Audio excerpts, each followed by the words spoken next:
weed of the week is wild buckwheat. This is an annual weed, and I know I talk to farmers all the time that say, wait a minute, no, it's a perennial weed.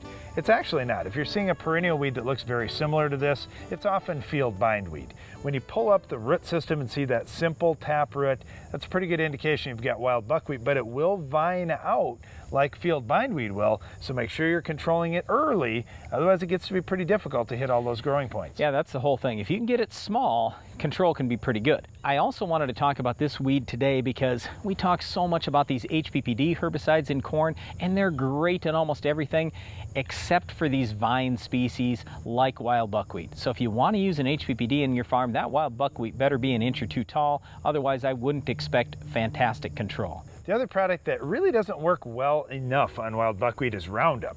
Over the years, we've just had a tough time controlling wild buckwheat with straight Roundup. We like some of the other chemistries a little bit better. Yeah, so you can say, oh, this weed's developed resistance to Roundup. It always kind of had a good amount of tolerance. You can still kill wild buckwheat with Roundup, but it takes a tremendously high rate, and you got to spray when that buckwheat is tiny. All right, Brian, I'm just going to cue it up for you because I know one of your favorite products, dicamba, has been one of the go-tos on this weed. Well, yeah, any of these growth regulators are fine. You've got dicamba, for that matter, 2,4-D in a burn down situation.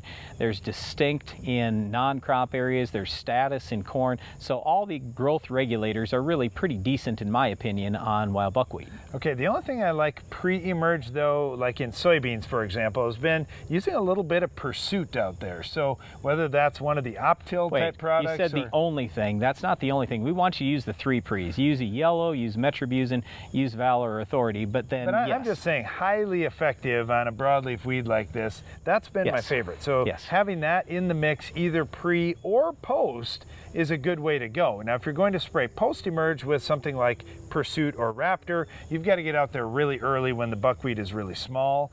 Then you're going to have some pretty good luck. If it gets a little more size to it in soybeans, I like to add some Flexstar or Cobra in there to help add some more burn. Yep, in corn, I would probably start with something like Verdict. That'll be a pretty good way to go. And then post-emerge, I prefer Status. In wheat, I like Sharpen and then come back with a high rate of Husky. That's been pretty good, although again, it has an HPPD component, so getting even a little bit more Buctril out there, maybe like in the old Dronate type products, would be just as good. Well, that's it for our Weed of the Week, but stay tuned. Iron Talk is coming up next.